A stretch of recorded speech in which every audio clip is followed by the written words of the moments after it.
Let's move on straight away to Phil. Hiya, Phil. Hello. Hiya, Phil. Now, you are our Cooperage Newcastle man. To give you your full description, tell us... Is that what I'm called? Well, that's what you're called now, because this is something that I think is hugely important. Some people have probably heard about this. Not everybody has. So if you could start at the beginning and tell us the reason for your call tonight.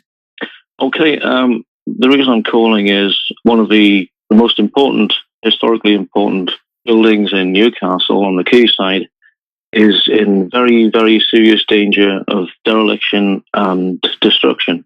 The Cooperage. And everyone knows the Cooperage. It's that big building on the quayside. I think it is the oldest building on the quayside. Second oldest in Newcastle city centre, I believe. Only to the Castle Keep, Yeah, absolutely. Great, fantastic building. Part of our heritage history. Exactly. I mean, the foundations were laid in 1430. And the original, the timbers, let's say, for the lower floor are believed to have been from a Dutch ship that sank in the Tyne that same year.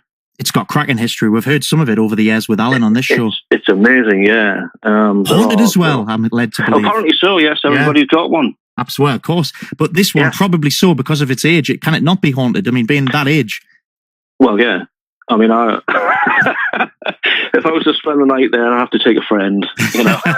Well, you know what I mean? This is part of the reason why we want to get you on the show tonight, because there's a risk that may not happen ever again. And this is shocking, what's happened. Well, yeah. I mean, we've all gone past the Cooperage and wondered what was going to happen to it, because the noticeable degradation over the years, the guttering has been damaged and not replaced. There's been windows put out. The weather's getting in.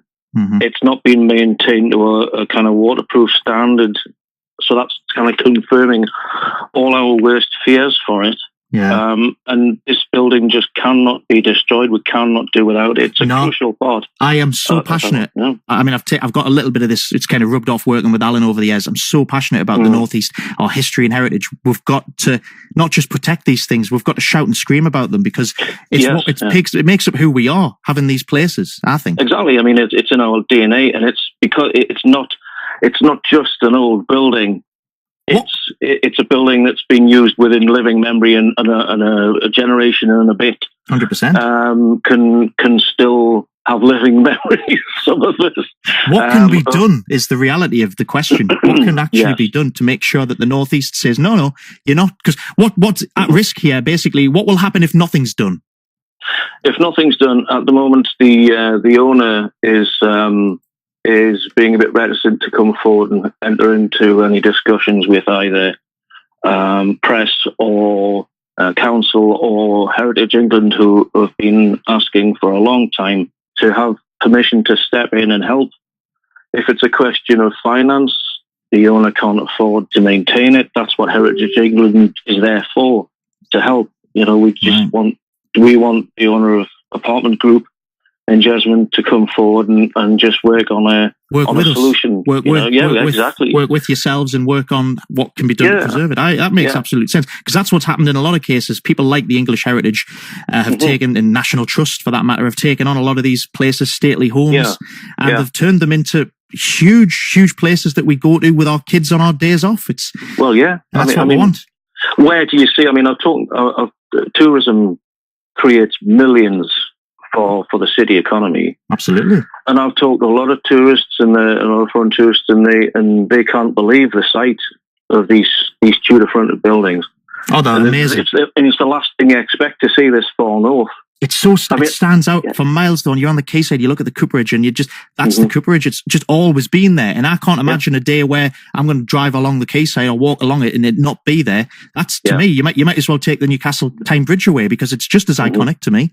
Yeah, you've said your part. I'm the same. I've always been a history geek, local history especially. Yeah. And these places to me they're a physical symbol of our identity as Northeasterners, Geordies, Northumbrians, whatever you want to category you fall into. The whole of the Northeast and North Yorkshire, absolutely. These are the physical representations of our heritage. And not just our heritage, but our legacy to our children and everybody else that comes after. They have to have some grounding, some focal point to ground their roots. Otherwise, we're just dispersed like anybody else, and we don't have a culture anymore. It's like we never existed. We're not important. We're not important enough up here to have a heritage worth preserving. Well, we are. And showing the world. Well, that's the attitude that a lot of people have. So let's make sure that it doesn't happen. What can be done? What are you doing right now to try and stop this and make sure that it is here for the next 1,000 years? At the moment, we're essentially just a group of concerned members of the public, right, who are petitioning. I think we're to about just over 17,000 signatures on a petition, just in a matter of 4, maybe 5 weeks or so. That's not bad at all. We've started a GoFundMe page, and that is in the event that we need money for restoration projects. Yeah, so being really proactive there, that's a great sign. Where can people go to find all of this? Sign the petition, join in the GoFundMe page. Where do people go to find all of that? If you search for the Cooperage on change.org, you'll find it, no problem. It'll come up straight away. That's for the petition. Well, I hope that this group of concerned citizens is about to get a few thousand larger, and I hope that we can seriously make a difference there. I hope so. Yeah, I think we will. I mean, it doesn't come into question to me that the Northeast would get behind something like this. And I'd just like to say, if there is anybody by chance connected to the building, the owners themselves, if they would like to come on and offer their opinion of what's actually going on, that would welcome that as well. And any information we can get at this stage, it's just a lot of questions as opposed to answers flying around there. It could well be that it turns out to be all absolutely cushy and things work themselves out, I hope. Well, I hope so. But I think the petition speaks for itself. It's not a kind of a battering ram. Yeah, I know what you're saying. You know, it's symbolic of the, or indicative, I should say, of the amount of feeling and worry and concern that people have. Well said. Over this building. Well said, Phil. And if that's not a message to send out to everybody concerned, that this is what we want. We're watching this very closely now. Mm-hmm. Of course, yeah. And we need to have a mutually agreeable result. Or we're not going to accept it just being left to fall into the street or have a mystery fire. We'll go down there ourselves with sellotape before it gets to that, Phil. Have no fear of that. Listen, keep us posted on it, all right? I will do, mate. Yeah. By all means, let's just keep a check on how we're getting on with it, and let's see what happens. Yeah, please sign the petition, everyone. It's just a signature, but it means a lot.